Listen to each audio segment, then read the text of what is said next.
Current electricity बहुत ही important topic है और इसके क्वेश्चंस बहुत अच्छे नंबर में पूछे जाते हैं। तो इस चैप्टर को आप अच्छे से रिवाइज़ कर लीजिए और मैं आपको इसमें अच्छे अच्छे क्वेश्चंस आपको प्रैक्टिस करवा देता हूं और उनको आप फिर से प्रैक्टिस कर लीजिए उन क्वेश्चंस की, ताकि आप एग्ज़ाम में अच्छे मार्क्स ला सकें। तो करंट इलेक्ट्रिसिटी जो है, इसमें जैसे सेक्शन बी में जो होता है ज़्यादा नंबर के क्वेश्चंस आ जाते हैं, ठीक, और सेक्शन ए में भी 2 या 1 नंबर के क्वेश्चंस इसमें पूछ लिए जाते हैं, ठीक है। तो बहुत ही इंपॉर्टेंट टॉपिक है, तो इसके कुछ मैं क्वेश्चंस जो है आप लोगों को करवाता हूं और इन क्वेश्चंस को जो है आप अच्छे से देखिए, ठीक है।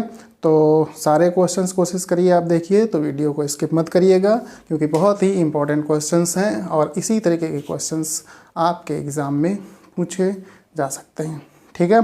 तो इसमें जैसे कि आप लोगों ने एक फार्मूला पढ़ा होगा Q = NE, ठीक। तो ये क्या होता है, चार्ज, ठीक। और चार्ज 2 प्रकार का होता है, प्लस माइनस।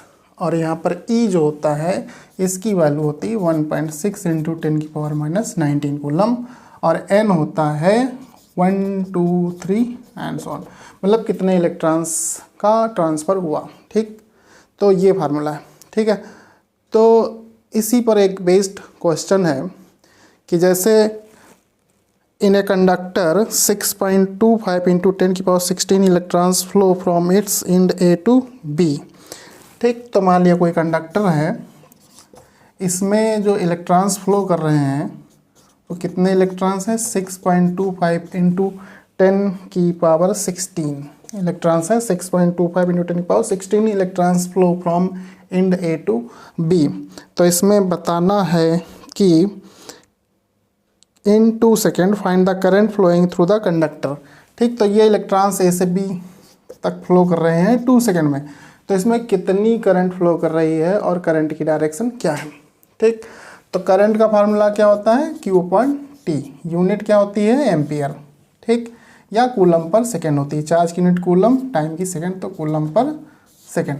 तो करंट यहाँ पे निकालना है, तो यहाँ पे कितने इलेक्ट्रॉन्स हैं, इतने इलेक्ट्रॉन्स फ्लो कर रहे हैं, ठीक।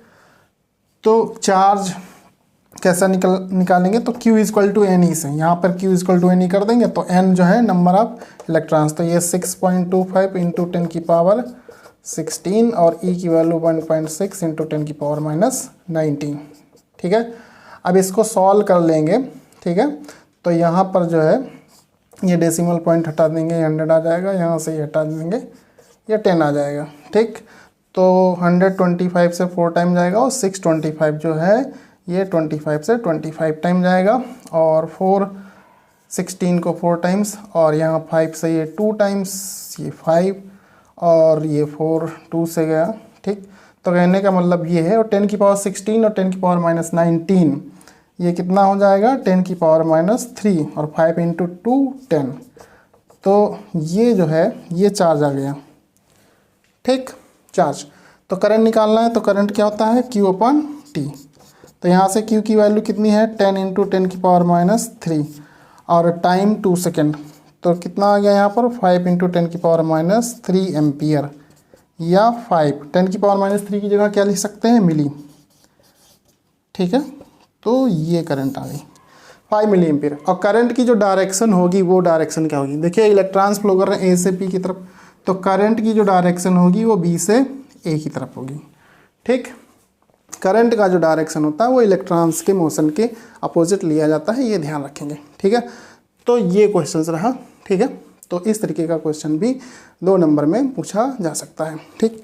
इसके बाद जो है रेजिस्टेंस का फार्मूला आप लोगों को याद होगा कि रेजिस्टेंस जो होता है R = ρ × L/A, ठीक है।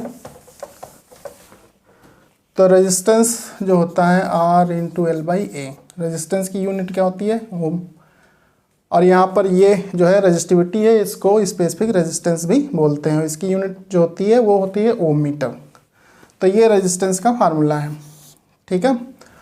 तो इस पर क्वेश्चन बनता है जैसे कि a given wire of resistance 1 ohm is stretched to double its length, what will be its new resistance.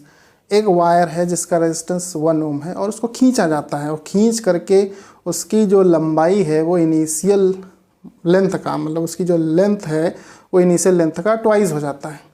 तो न्यू रेजिस्टेंस क्या होगा, ठीक। तो जैसे कोई वायर है, मान लिया इसकी लेंथ L है, ठीक, और इसको खींच करके क्या कर दिया गया, 2L लेंथ का कर दिया गया, ठीक। तो ये वायर है L लेंथ का और इसको स्ट्रेच किया गया, खींचा गया, तो इसकी लेंथ क्या हो गई, 2L हो गई। और इस वायर का जो इनिशियल रेजिस्टेंस है 1 ओम है। तो इस वायर का रेजिस्टेंस कितना होगा ये बताना है, ठीक। तो इसी फार्मूले से ये बता देंगे, ठीक है। तो यहाँ पर क्या करेंगे, ये resistance R rho into L by a, ठीक।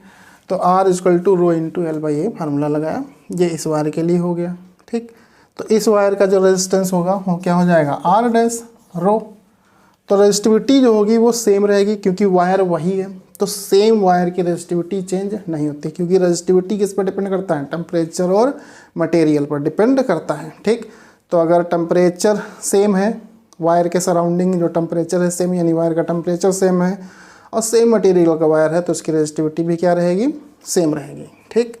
तो यहाँ पे जो रेजिस्टिविटी है वो चेंज नहीं होगी। लेंथ L डैश ले लेंगे, क्रॉस सेक्शन एरिया क्या हो जाएगा, A डैश हो जाएगा। इसको इक्वेशन 1 मान लीजिए, इसको 2 मान लीजिए।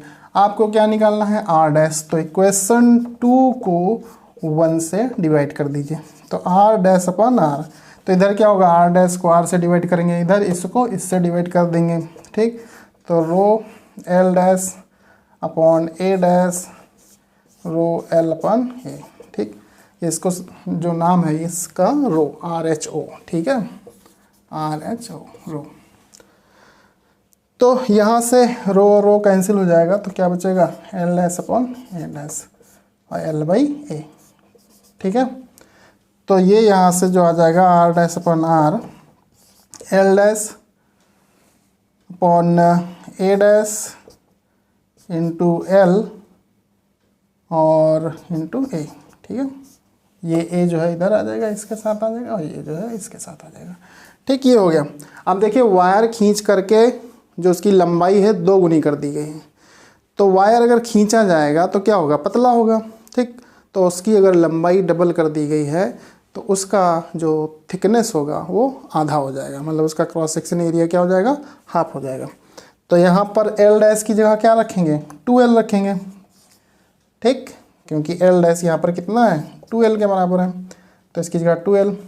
ये A रखेंगे, इनिशियल क्रॉस सेक्शन एरिया इस वायर का, और A डैश की जगह क्या कर देंगे, A बाई 2, क्योंकि लेंथ डबल हो गई तो क्रॉस सेक्शन एरिया हाफ हो जाएगा। और ये तो यहाँ से A और A कैंसिल हो जाएगा, ठीक है, ये और ये कैंसिल हो गया, L से L गया, तो क्या बचा, 2 अपॉन 1/2। तो 2 ये 2 के साथ मल्टीप्लाई हो जाएगा, तो क्या आ गया, R dash upon R equal to 2। तो R डैश हो जाएगा 2 इंटू R, और R की वैल्यू 1 ओम दे रखी है, यानी R डैश आ गया 2 ओम, ठीक। तो ये एक आसान सा क्वेश्चन है जो रेजिस्टेंस के फार्मूला पर बेस्ड है, ठीक। तो ये जो है यहाँ पर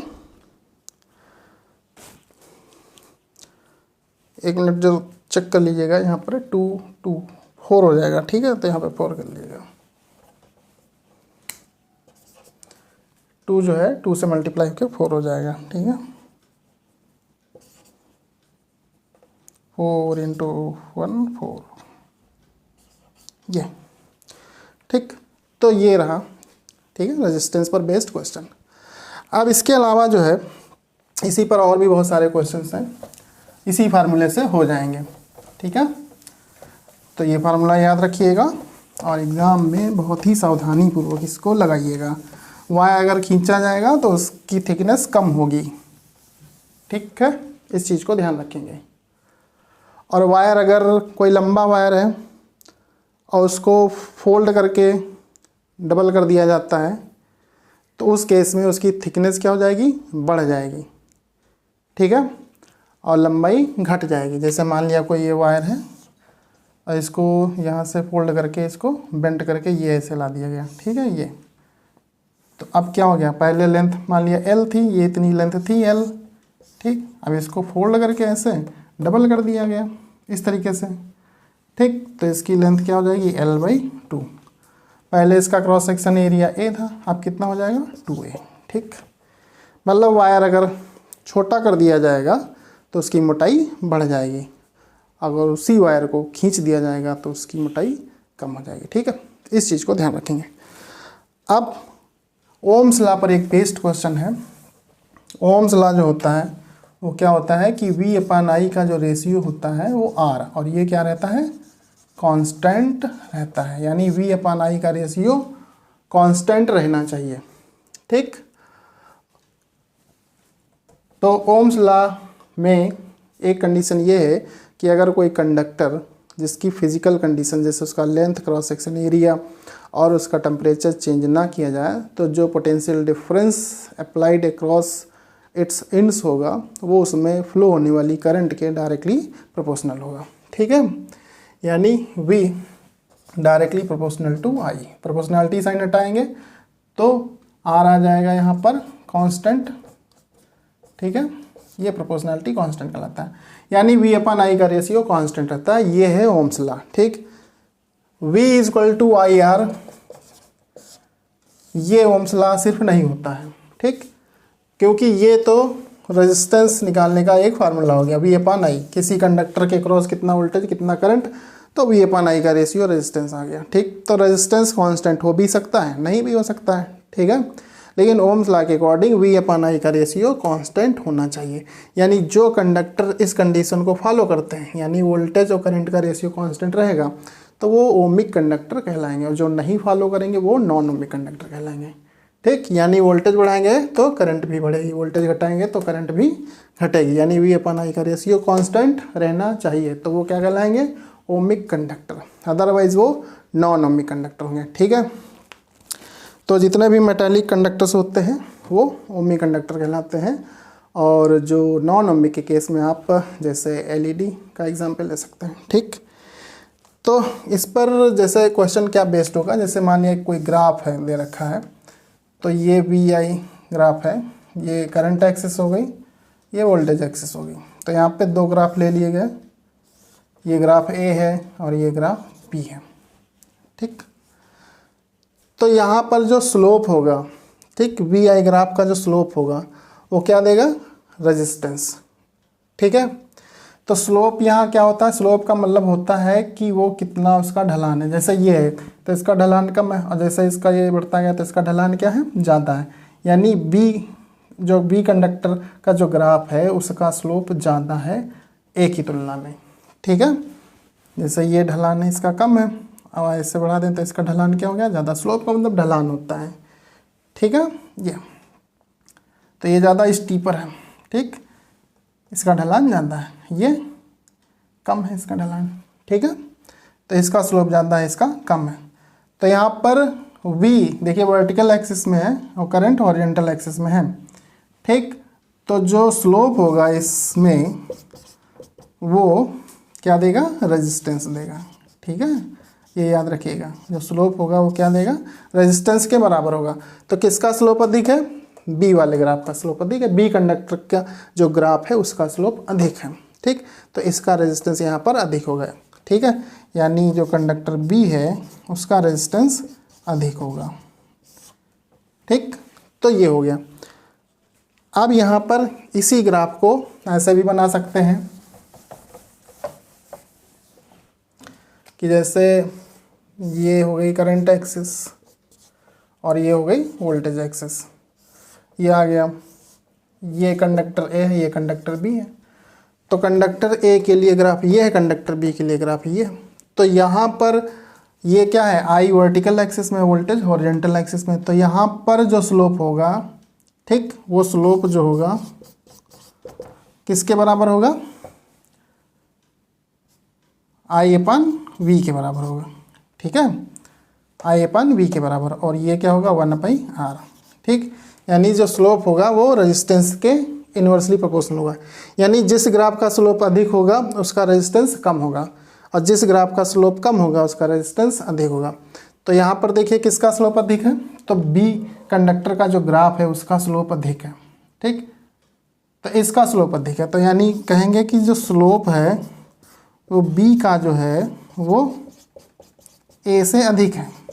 ठीक, इसका ढलान ज़्यादा है, इसका कम है, ये ज़्यादा स्टीपर है, ये लेस स्टीपर है। ठीक, तो यहाँ पर क्या हो गया, 1/RB जो होगा वो ग्रेटर देन 1/RA होगा। ठीक है, क्योंकि स्लोप 1/R के बराबर है यहाँ पर। तो यानी कि अब इसका रेसिप्रोकल करेंगे तो RB जो होगा लेस देन RA होगा। रेसिप्रोकल करने पर इनइक्वलिटी चेंज हो जाती है, ये याद रखेंगे। ठीक, यानी RB लेस देन RA, यानी जो B कंडक्टर का रेजिस्टेंस कम होगा और A का अधिक होगा। पहले क्या था, B का अधिक था, A का कम था। तो ये ओम्स लॉ पर जो है ये बेस्ड क्वेश्चंस हैं ग्राफिकल मेथड से। ठीक है, तो इस तरीके के भी क्वेश्चन एग्जाम में आ जाते हैं। ठीक, अब यहाँ पर सर्किट डायग्राम वाले क्वेश्चंस हैं, जैसे कि रजिस्टर्स होंगे कनेक्ट। ठीक है, उसके साथ सेल भी कनेक्ट हो सकता है। तो सीरीज पैरेलल कॉम्बिनेशन है रेजिस्टेंस का। तो सीरीज कॉम्बिनेशन में रेजिस्टेंस जो होता है इक्विवेलेंट जो निकालते हैं वो जोड़ते हैं। ठीक, पैरेलल कॉम्बिनेशन में जो होता है रेसिप्रोकल करके निकालते हैं। जैसे कि ये रेजिस्टर्स हैं इस तरीके से। ठीक है, तो ये क्या है, सीरीज कॉम्बिनेशन। ठीक, तो ये 3 रेजिस्टर्स हैं, R1 R2 R3, ये रेजिस्टेंसेस हैं 3 रेजिस्टर्स के। तो ये सीरीज कॉम्बिनेशन कहलाता है। ठीक, तो सीरीज कॉम्बिनेशन में क्या होता है कि जैसे इसका जो राइट एंड है, इस रजिस्टर का जो राइट एंड है वो इस रजिस्टर के लेफ्ट से कनेक्ट है, यानी ये जो है लेफ्ट टू राइट कनेक्शन है। यहाँ पे भी देखें कि इस रजिस्टर का ये राइट जो है, ठीक है, इसके लेफ्ट से, ठीक, राइट टू लेफ्ट, यहाँ पर भी यहाँ पर राइट टू लेफ्ट कर लो। ठीक, तो इसका राइट एंड इसके लेफ्ट एंड से कनेक्ट है, इसका राइट एंड इसके लेफ्ट एंड से कनेक्ट है, तो ये एक सीरीज कॉम्बिनेशन हो गया। ठीक, तो यहाँ पर जो करंट फ्लो करेगी तो वो करंट तीनों में समान फ्लो करेगी, क्योंकि यहाँ पर एक सिंगल पाथ ही है, तो करंट इसी पाथ के अलॉन्ग जाएगी, तो करंट यहाँ पर सेम रहेगी तीनों के क्रॉस। पोटेंशियल डिफरेंस जो होता है वो डिफरेंट हो जाता है, यहाँ पर V1 होगा, V2 होगा और यहाँ पर V3 होगा। ठीक, तो पोटेंशियल जो डिफरेंस होगा वो अलग अलग होगा। तो सीरीज़ में करंट सेम रहती है, पोटेंशियल डिफरेंस अलग अलग होता है।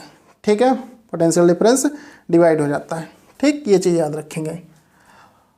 पैरेलल कॉम्बिनेशन में क्या होता है कि जैसे 3 रजिस्टर्स हैं इस तरीके से, एक ये है, एक ये है और एक ये है। ठीक, तो ये तीनों रजिस्टर्स जो हैं इनके रेजिस्टेंस R1 R2 और R3 हैं।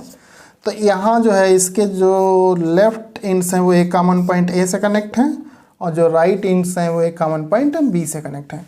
तो यहाँ पर क्या है, कॉमन पॉइंट कनेक्शन है। जो लेफ्ट एंड्स हैं तीनों रजिस्टर्स के वो एक कॉमन पॉइंट A से और जो राइट एंड्स हैं वो एक कॉमन पॉइंट B से कनेक्ट है। ठीक है, तो तीनों के राइट एंड्स एक कॉमन पॉइंट B से, तीनों के लेफ्ट एंड्स एक कॉमन पॉइंट A से।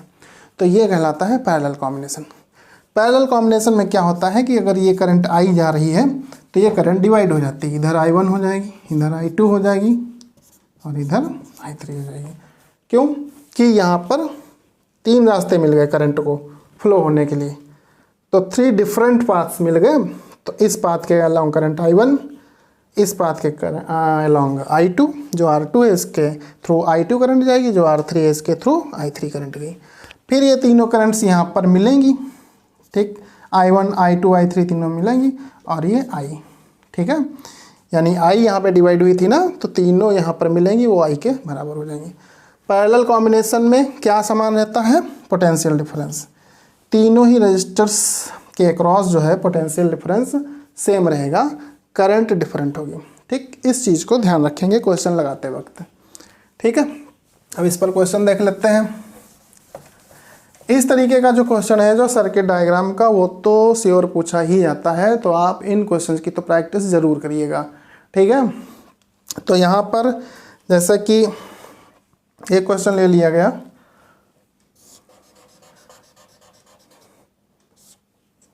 ये है 3 रजिस्टर्स इस तरीके से, ये 3 है, ये 3 है, 3 है और यहाँ पर ये 3 है और ये 4 ओम का है यहाँ पर और यहाँ पर 6 ओम का है। ठीक है, तो ये कॉम्बिनेशन है।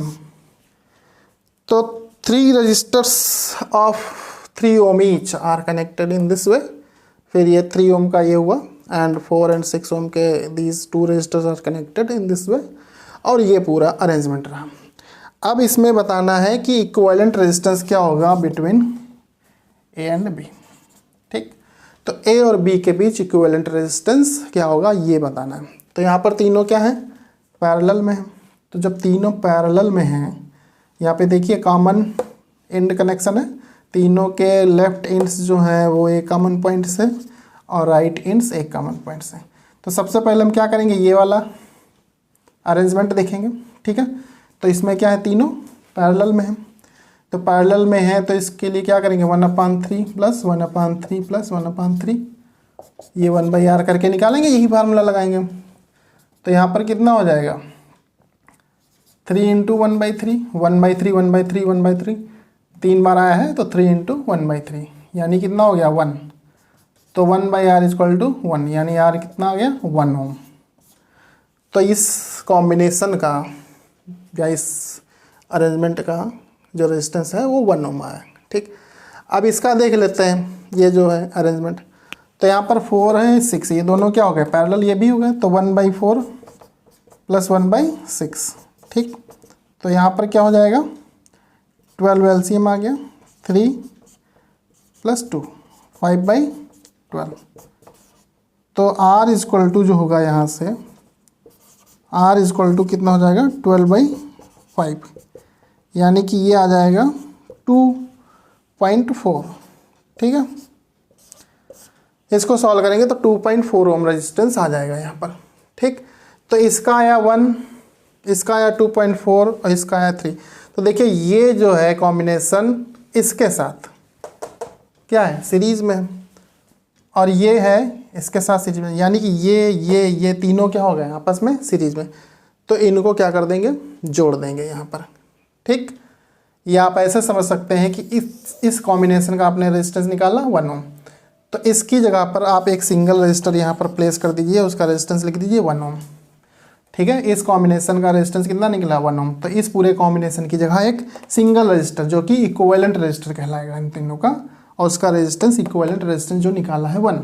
ठीक, वो रख दिया। फिर ये 3 ओम का बना दिया आपने।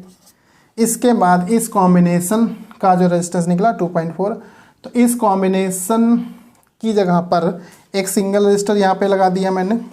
ठीक है, और इसका रेजिस्टेंस लिख लिया 2.4। तो ये इक्विवेलेंट रजिस्टर कहलाएगा इन दोनों का, और इसका रेजिस्टेंस इक्विवेलेंट रेजिस्टेंस कहलाएगा इसका। ठीक, अब देखिए तीनों सीरीज में आ गए, तो 1 + 3 + 2.4। ठीक, तो जब सीरीज में आ गए तो सीधा जोड़ देंगे, तो कितना हो जाएगा यहाँ पर, ये आ जाएगा 6.4 ओम। ठीक, तो 6.4 यहाँ पर आ रहा है। ठीक है,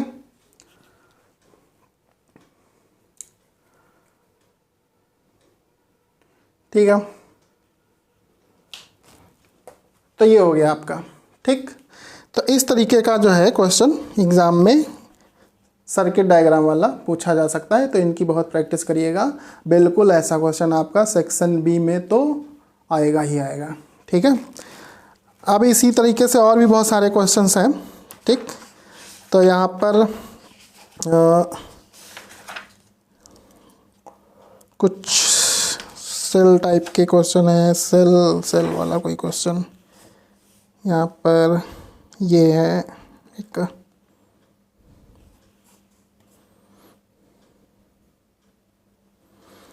a cell of EMF 1.8 volt and internal resistance 2 ohm is connected in series with an ammeter of resistance 0.7 ohm and the resistor of 4.5 ohm। ठीक है, तो यहाँ पर इसको करेंगे। ठीक है, चलिए देख लेते हैं ये क्वेश्चन और देख लेते हैं इसका सेल का। सिंपल सा हम एक क्वेश्चन बना देते हैं आपके लिए। देखिए ये एक सेल है मान लिया। ठीक है, ये इसका इंटरनल रेजिस्टेंस है और ये एक्सटर्नल रेजिस्टर्स हैं, ये R1 और R2। R1 की वैल्यू 2 ओम है, R2 की वैल्यू जो है वो 4 ओम ले लिया, ठीक है। और ये जो इंटरनल रेजिस्टेंस है ये हो गया 1 ओम का, ठीक। और जो यहाँ पर EMF हो गया वो हो गया 7 वोल्ट, ठीक। तो अब यहाँ पर पूछा जाएगा कि कितनी करंट ड्रॉन हुई है इस सेल से, कितनी। देखिए सेल में ये होता है पॉजिटिव टर्मिनल जो बड़ा वाला बना होता है, ठीक है, लाइन, और जो छोटी वाली लाइन होती है वो निगेटिव टर्मिनल कहलाती है। तो सेल से जब करंट ड्रॉन होती है तो पॉजिटिव टर्मिनल से ड्रॉन होती है, ये करंट ऐसे जाएगी और फिर ये करंट इसमें इंटर करेगी, ठीक। तो करंट देखिए ये एक पाथ से जा रही, सिंगल पाथ से जा रही है, ठीक है। तो ये जो तीनों रजिस्टर्स होंगे ये क्या हो जाएंगे, सीरीज में हो जाएंगे, ये एक्सटर्नल रजिस्टर्स और इंटरनल रजिस्टर्स, क्योंकि करंट जो है एक सिंगल पाथ के अलॉन्ग जा रही है। तो ये जो रजिस्टर्स हो जाएंगे इंटरनल एक्सटर्नल सभी क्या हो जाएंगे, सीरीज में हो जाएंगे, क्योंकि सीरीज में करंट क्या रहती है, सेम रहती है, ठीक। तो करंट निकालने का फार्मूला यहाँ पर होता है EMF अपॉन टोटल रेजिस्टेंस, ठीक। तो टोटल रेजिस्टेंस मतलब R1 प्लस R2 और प्लस इंटरनल रेजिस्टेंस। तो EMF कितना हो गया 7, R1 R2 कितना हो जाएगा 2 + 4 6 और 1 7, तो कितना आ गया 1 एम्पियर, ठीक है। तो करंट यहाँ पर आ गई 1 एम्पियर। आप पूछेंगे कि इस रजिस्टर के थ्रू कितना वोल्टेज है, इस रजिस्टर के थ्रू कितना वोल्टेज है, तो यहाँ पर V1 क्या हो जाएगा IR1, V2 क्या हो जाएगा IR2। तो I1 की वैल्यू कितनी है 1 एम्पियर है, ठीक है, और R1 कितना है 2, तो कितना आ गया ये 2 वोल्ट, ठीक। तो potential difference across this register कितना आ गया 2 वोल्ट। इसी तरह इसमें देखेंगे करंट कितनी है 1 एम्पियर, R2 कितना है 4, तो यहाँ पर कितना आ गया 4 वोल्ट, ठीक। तो ये पोटेंशियल डिफरेंस अक्रॉस रजिस्टर्स आ जाएंगे इस तरीके से V = IR का फार्मूला लगा करके, ठीक। टर्मिनल पोटेंशियल डिफरेंस पूरा निकालना है V। टर्मिनल पोटेंशियल डिफरेंस क्या होता है, जो दो टर्मिनल्स पॉजिटिव और निगेटिव टर्मिनल्स के बीच का जो पोटेंशियल डिफरेंस होता है उसको टर्मिनल पोटेंशियल डिफरेंस बोलते हैं, ठीक। और EMF जो होता है वो पूरा कंप्लीट सर्किट के लिए होता है, work done per unit charge, ठीक, फॉर होल सर्किट। और टर्मिनल पोटेंशियल डिफरेंस होता है work done per unit charge between 2 terminals होता है, ठीक। इस चीज़ को समझ लीजिएगा। तो V जो होगा यहाँ पर कैसे निकलेगा E - IR से, ये फार्मूला लगाएंगे, ठीक है। तो E कितना है यहाँ पर 7 है, I की वैल्यू 1 है, और R जो होगा यहाँ पर कितना है 1 है, तो कितना है 7 - 1 यानी 6 वोल्ट, ठीक। तो देखिए टर्मिनल पोटेंशियल डिफरेंस 6 वोल्ट है जो यहाँ डिवाइड हो गया 2 वोल्ट और 4 वोल्ट में, ठीक। तो 2 + 4 कितना होगा 6 होगा, तो यही पूरा टर्मिनल पोटेंशियल डिफरेंस है, ठीक है। तो ये रहा क्वेश्चन इस तरीके का। तो इस तरीके से और भी क्वेश्चंस हैं, इंपॉर्टेंट क्वेश्चंस हैं।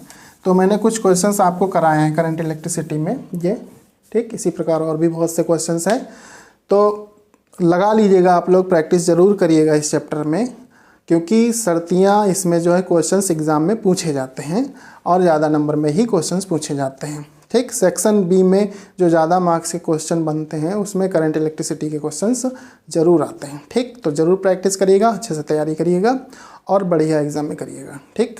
तो मेरी तरफ से ऑल द बेस्ट।